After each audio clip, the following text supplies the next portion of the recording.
Class 9th के polynomial का आज हम थर्ड पार्ट देखने जा रहे हैं, जिसमें हम डिस्कस करेंगे कि रिमाइंडर थ्योरम क्या है और इसका एप्लीकेशन कैसे होता है। आइए देखते हैं। तो रिमाइंडर थ्योरम के लिए सबसे पहले हमें एक पॉलिनोमियल लेना होगा।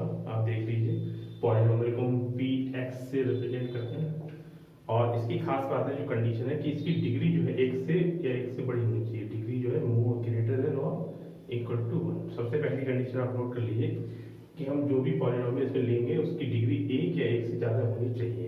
मतलब वो कम से कम लीनियर पॉलिनोमियल जरूर होना चाहिए। दूसरी शर्त ये है कि हम इसको एक दूसरे लीनियर पॉलिनोमियल x माइनस ए से डिवाइड करेंगे। इस पॉलिनोमियल को हम x माइनस ए से डिवाइड करेंगे। तो थ्योरम का ये कहना है कि अगर px को x माइनस ए से डिवाइड करें तो अब रिमाइंडर जो आएगा वो डायरेक्टली p की वैल्यू आई at x equal to A. जो ये वैल्यू होगी यही रिमाइंडर होगी, ये हमारा है। हमें आपको डिवाइड नहीं करना पड़ेगा, सीधे सीधे हम बता सकते हैं कि अगर x माइनस एस इसको डिवाइड किया जाए तो रिमाइंडर की value p at x equal to A के बराबर होगी। अब ये कैसे हो रहा है, हम बिना डिवाइड के कैसे बता रहे हैं, इस सब की जो डेरिवेशन है वो हम देखते हैं कैसे हो रहा है। देखिए, सबसे पहले हमने क्या किया, देखिए इस तरह से हम डिवाइड करते हैं। एक पॉलिनोमियल होता है हमारे पास px, उसे हम x माइनस से क्या करते हैं, डिवाइड करते हैं। ऐसे नहीं बोलते। अब यहाँ पे एक क्वोशिएंट जाएगा qx मान लीजिए, रिमाइंडर में मान लीजिए रिमाइंडर हमारे पास r बच रहा है। यही रिमाइंडर की वैल्यू को निकालनी है। तो आपने पढ़ रखा है कि जो ये हमारा px होता है ये क्या होता है, डिविडेंड होता है। ये होता है डिविडेंड। ये तो क्वोशिएंट है ये, और ये रिमाइंडर है ये आपके पास, और ये डिवीजर होता है। x माइनस ए को क्या बोलते हैं, डिवीजर। तो हमारे पास जो बेसिक फॉर्मूला है वो क्या है, dividend equal to divisor multiply quotient plus remainder. अब हम अप्लाई करते हैं। डिविडेंड हमारा क्या है, p ऑफ x, डिवीजर क्या है x माइनस ए, क्वोशिएंट क्या है q of x, plus remainder क्या है r। ये हमारे पास एक्सप्रेशन आया। अब हम अगर इस एक्सप्रेशन में x की वैल्यू ये पुट करते हैं, putting x equal to on both side, putting x equal to a on both sides,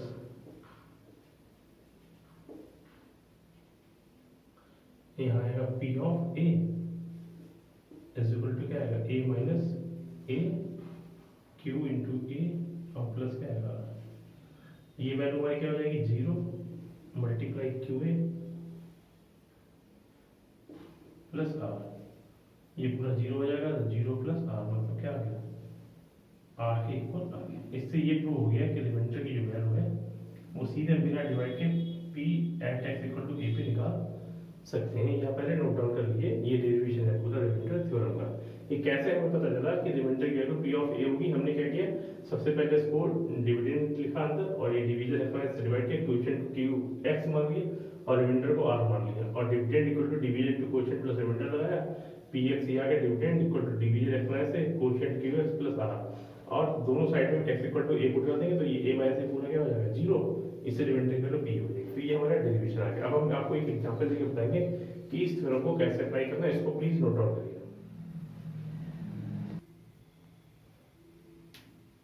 अब हमारे सामने क्वेश्चन है, find the remainder when x cube minus x square plus x plus 2 is divided by x plus 1। कैसे करेंगे ये question, basic question है केवल। देखिए, सबसे पहले क्या करेंगे, जो हमारा पॉलिनोमियल है उसको हम px से डिनोट करेंगे। तो हमारा px कितना हो गया, x cube minus x square plus x plus 2। ये हमारा क्या हो गया, px का पहला स्टेप ये है कि ये px हो गया। फिर हमने चेक कर लिया डिग्री a क्या x से बड़ी होनी चाहिए, वो है यहाँ पे। अब हम किससे डिवाइड कर रहे हैं, x प्लस 1 से। तो जो जिससे हम डिवाइड कर रहे हैं उसको हम 0 पुट करेंगे। तो क्या लिखेंगे, put x plus 1 equal to 0। इससे x की वैल्यू क्या आ गई, -1 आ गई, x की वैल्यू क्या आ गई, -1 आ गई। अब लिखेंगे देयरफॉर बाय रिमाइंडर थ्योरम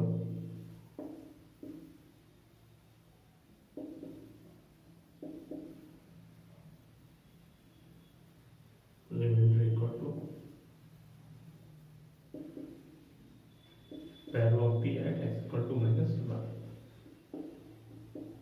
कितना आ जाएगा, -1 का होल क्यूब -1 का होल स्क्वायर प्लस -1 प्लस 2।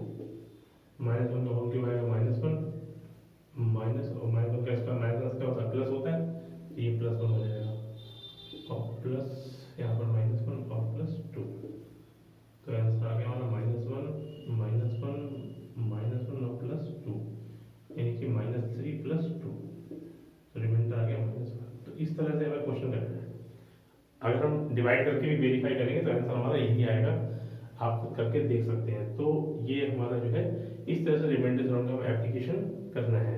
तो इसको नोट डाउन कर लिए और उम्मीद है मुझे कि आपको कॉन्सेप्ट ये क्लियर हो गया होगा। आपके कोई भी क्वेरी है तो आप हमें कमेंट बॉक्स में ज़रूर बताएं और हमारे नेक्स्ट वीडियो का वेट करें, उसमें हम आगे की और जो भी थ्योरम्स बची हैं और जो कॉन्सेप्ट बचे हैं उसको लेकर आते हैं। Thank you.